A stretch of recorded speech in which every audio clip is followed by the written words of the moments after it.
Welcome to Identity Matters with Dr. Kathleen Perry. Join in to explore one of life's big questions. Who am I really?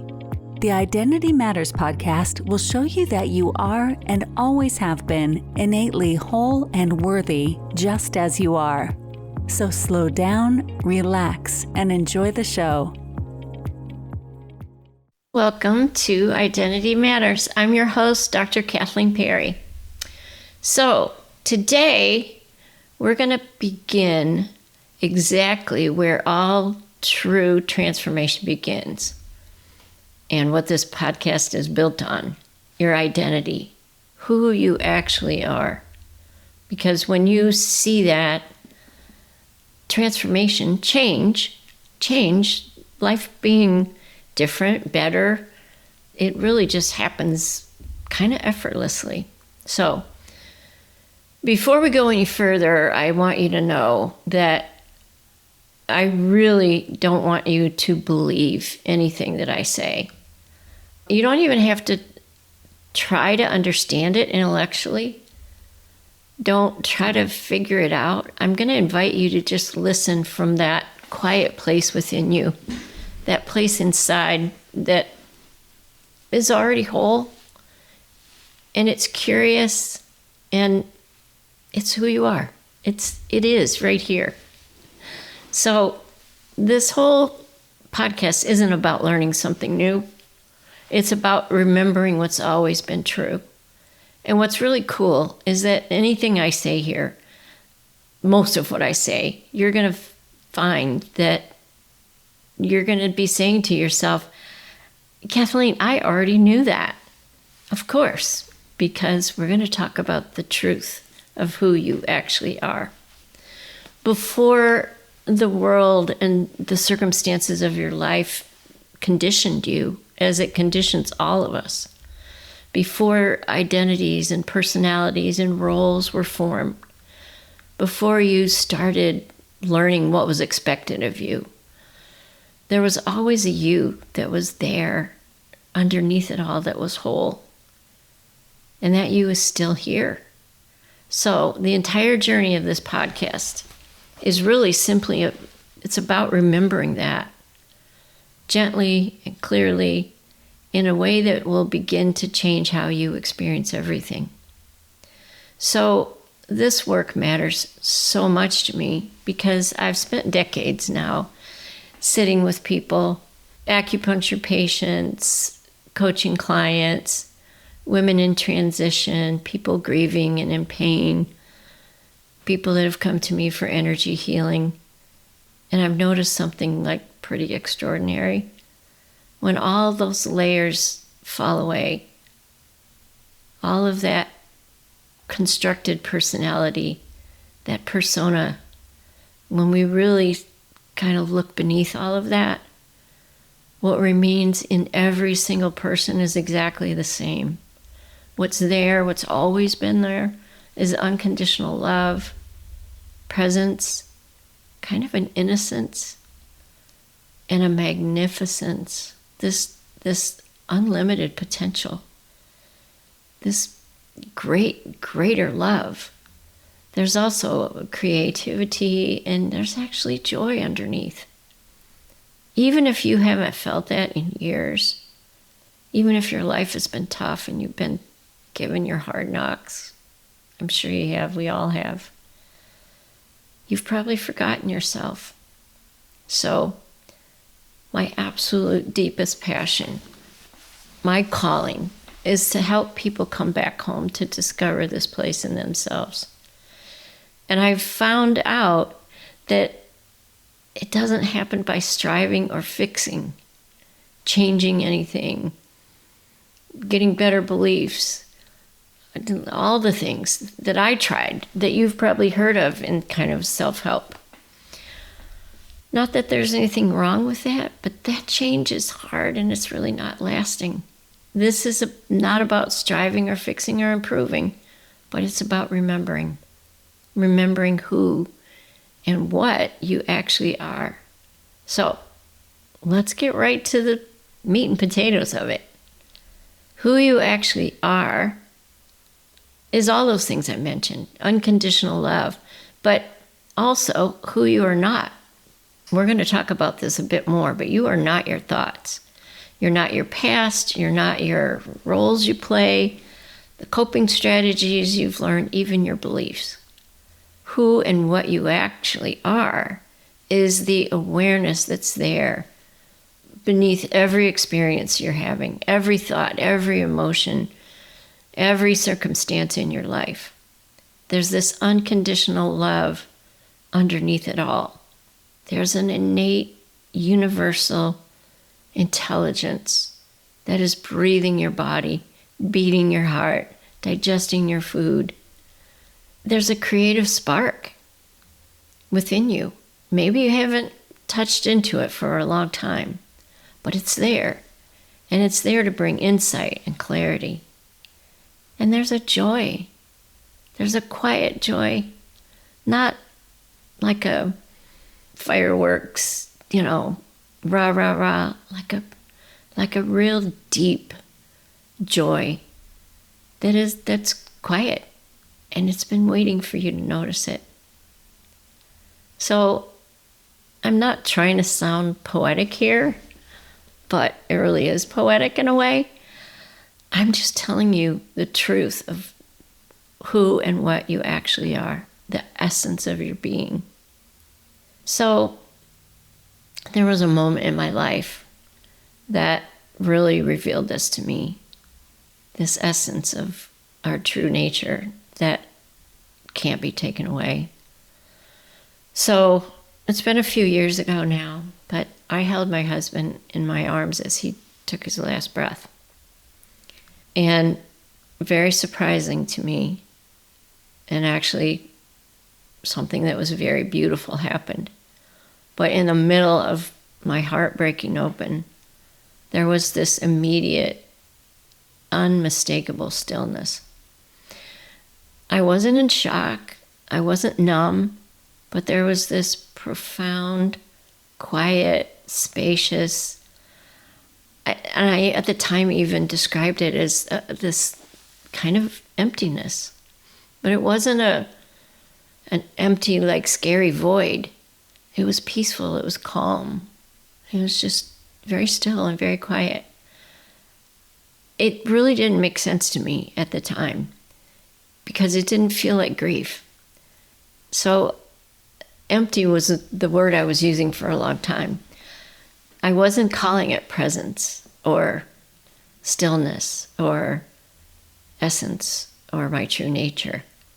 But I did at the time know that there was something in me, something that was me, that was unchanged, unmoved, there, present, no matter the difficult circumstance that I was in. And so later, as a way to navigate my grief and just have kind of always lived my life, I went to teachers and guides and reading and contemplation on my own, meditation. I started to recognize what that stillness was.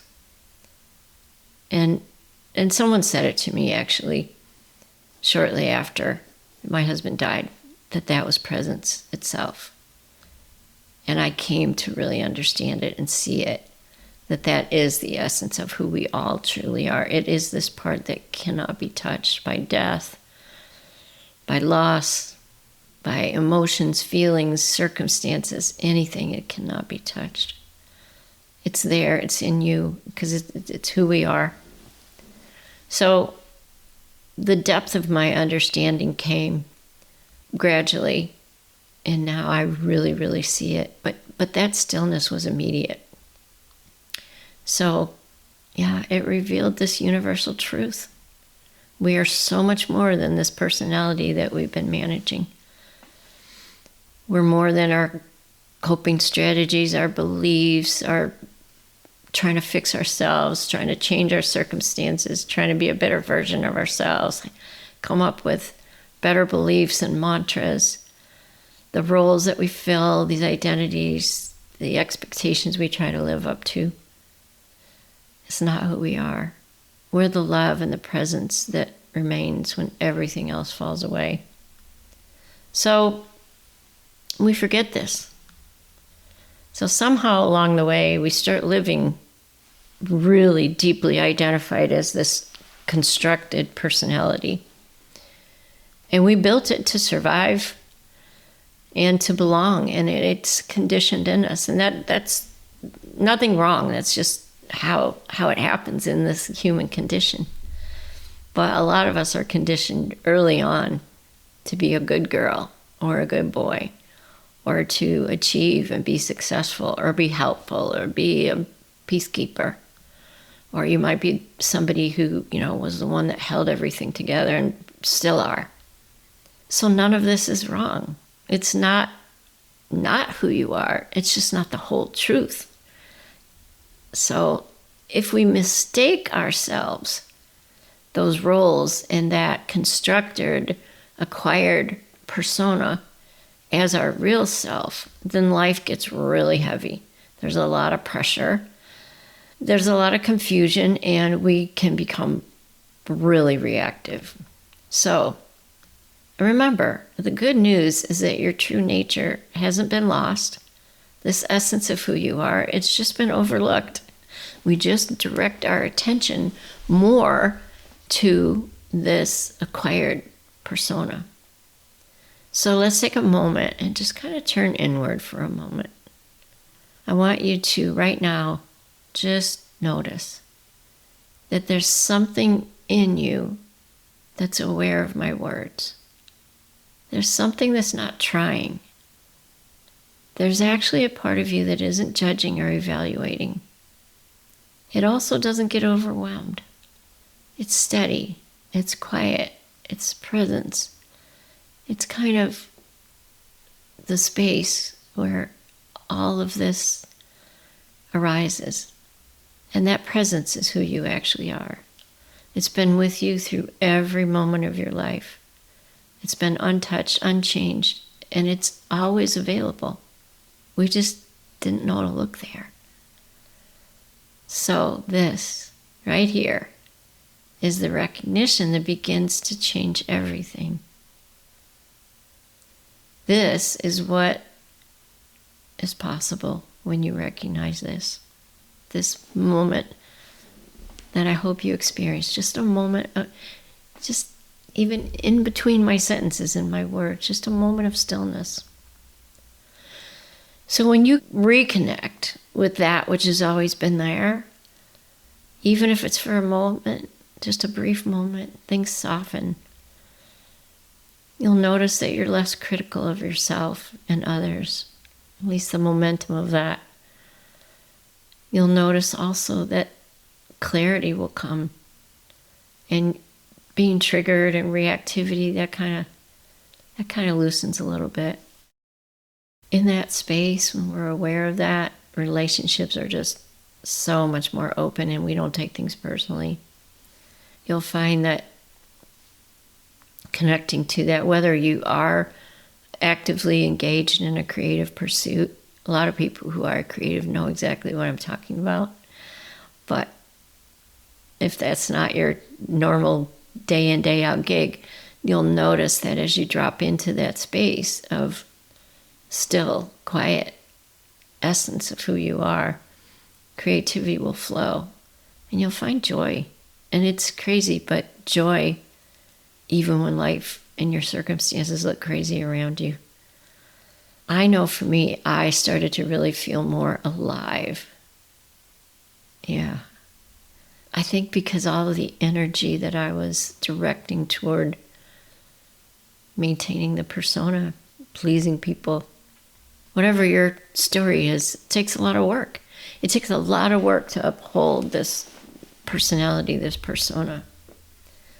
So when you stop trying to improve yourself and you just see the actuality of who you are, that's how everything gets better. So I'm choosing to start this podcast with who you actually are, because this is the foundation that everything we're going to explore rests upon. So I am going to maybe in the very next episode, explore who you're not. We'll talk a little bit more about this acquired identity, the patterns and beliefs and roles and masks that we learned. Many of them, came into play pretty early in life.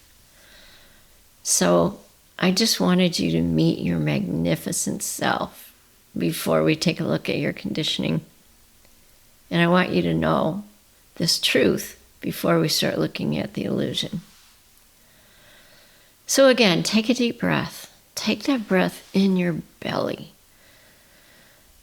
Instead of from up in your chest, inhale and let it fill your lower belly.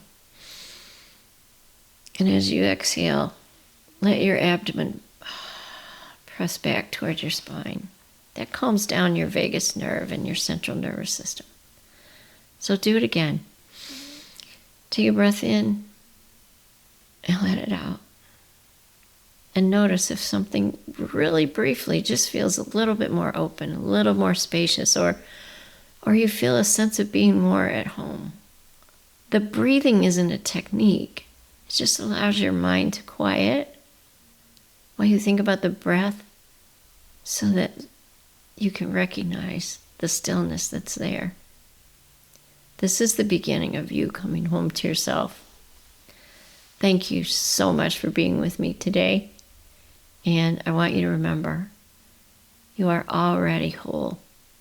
You always have been whole. You are a greater love than you even can imagine. And you're free. This is who you actually are. Thank you for joining me. Much love and namaste. Thank you for listening to Identity Matters. I hope you found this episode insightful. If you're ready to delve further into this journey of self-discovery and uncover your innate wholeness, I invite you to consider one-on-one coaching with me. Together, we can explore the unique challenges and opportunities in your life or your business or both. And through that exploration, help you align with your true self. To learn more about my coaching services, visit drkathleenperry.com/services.